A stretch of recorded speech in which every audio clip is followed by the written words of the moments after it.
सार्वजनिक बांधकाम विभागातील भ्रष्टाचाराविरोधात बेमुदत धरणे, निदर्शने व गेट बंद आंदोलन.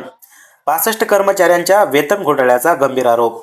याबाबत सविस्तर बातमी अशी की नांदेड येथील सार्वजनिक बांधकाम मंडळ कार्यालयासमोर सार्वजनिक बांधकाम खात्यातील कथित भ्रष्टाचाराच्या विरोधामध्ये प्रजासत्ताक समाजवादी भारत पार्टी, PSBP, कर्मचारी कामगार संघ महाराष्ट्र राज्य यांच्या वतीने दिनांक 5 ऑगस्ट 2026 पासून बेमुदत धरणे, निदर्शने व गेट बंद आंदोलन करण्यात येत असून दिनांक 7 ऑगस्ट रोजी या बेमुदत धरणे आंदोलनाचा तिसरा दिवस होता.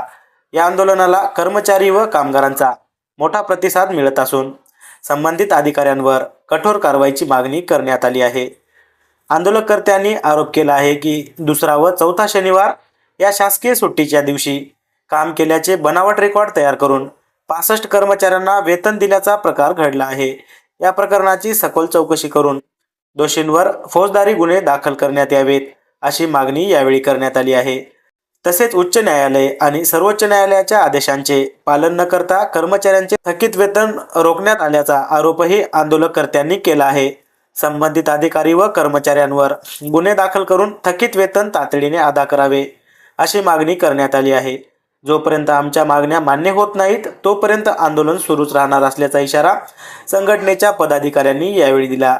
या आंदोलनामुळे सार्वजनिक बांधकाम विभागातील कथित अनियमितता पुन्हा एकदा चर्चेचा विषय बनली आहे. पाहुयात काय म्हणाले PSBPचे आंदोलक.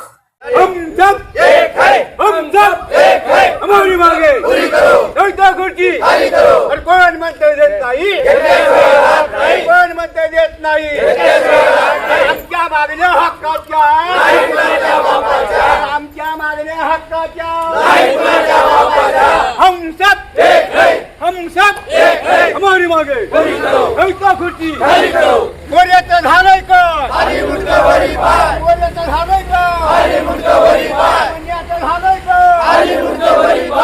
बोऱ्याचं झालंय का, शेतीचं झालंय का, हम सब एक है, हम सब एक है, हमारी मांगे पूरी करो, जनता खुर्ची खाली करो, हम सब एक है, कामगार एकजुटीचा, कामगार संघटनेचा, हम सब एक है, हमारी मांगे पूरी करो, हमारी मांगे पूरी करो, जनता खुर्ची खाली करो. कलावतीबाई पंडितराव मोरे, दुसरा शनिवार आणि चौथा शनिवार यांनी काम केलेले पैसे द्यायला पाहिजे. आमच्या मालकानं दुसरा शनिवार आणि चौथा शनिवार काम केले पैशासाठी आम्ही उपोषणला बसलो. गुणाबाई संभाजी भुक्तरे त्यानं काम केले, मला पैसे द्या. स्मिता गणेशराव कळकेकर, मी गणेशराव कळकेकर यांची मुलगी बोलते. माझ्या वडिलांनी शनिवार एक्स्ट्रा जॉब केलेला आहे. त्या संदर्भात आम्हाला आणखीनही काही फंड मिळालेला नाही. तो फंड आम्हाला मिळावा म्हणून आम्ही हे उपोषण करत आहोत. सार्वजनिक बांधकाम विभाग नांदेड. आता आमचं हे जे आंदोलन आहे चालू, तर आजचा तिसरा दिवस आहे. आम्ही 3 दिवसापासून मागेल या ठिकाणी बसून आहोत.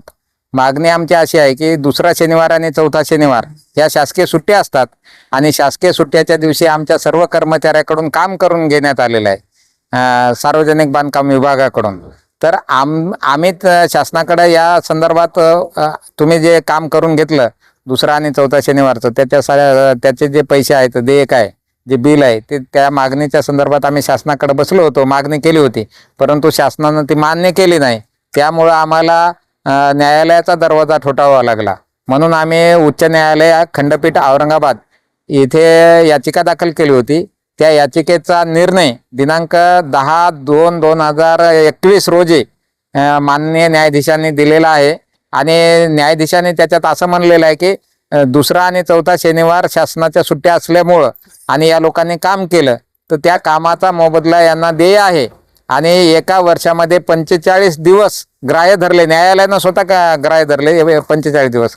तर त्या 45 दिवसाला ग्राह्य धरल्यामुळं न्यायालयानं सांगितलं की हे पैसे तुम्ही याला कालेलकर समितीच्या नियमाप्रमाणे दुप्पट कर दरानं द्या. आता ते द्या म्हणलंय न्यायालयानं, परंतु या ठिकाणी जे प्रशासन आहे, प्रशासन हलगर्जीपणा करत आहे आणि शासनाने GR काढलेला आहे 2020 मध्ये, फेब्रुवारी महिन्यामध्येच आहे त्यांचा 2020ला आदेश आहे. तर त्याच्यामध्ये त्याने वाटप करा म्हणून पैसे पाठवलेत आम्हाला 38,94,000 रुपये. परंतु प्रत्यक्षात या ठिकाणी कर्मचाऱ्यांना ते पैसे देण्यात आले नाही.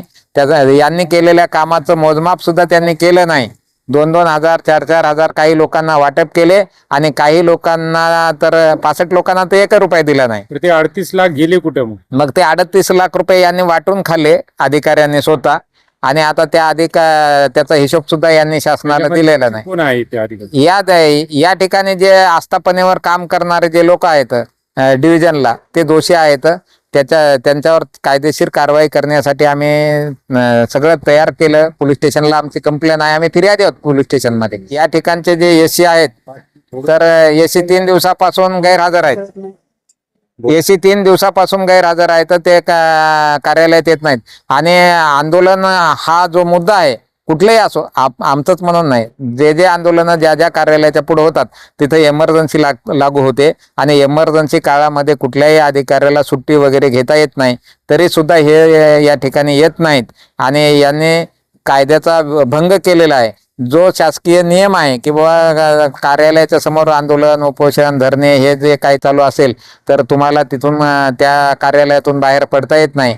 त्यांच्याशी चर्चा करावी लागते, त्यांचे म्हणणं ऐकून घ्यावं लागतं. त्यांच्या म्हणण्यानुसार त्यांचं जर सत्य असेल तर त्या संबंधामध्ये त्यांनी योग्य ती कारवाई करावी लागते आणि त्यांचा जो काही मागणी आहे ती निकाली काढावी लागते. परंतु या ठिकाणी तसं होताना दिसत नाही आपल्याला.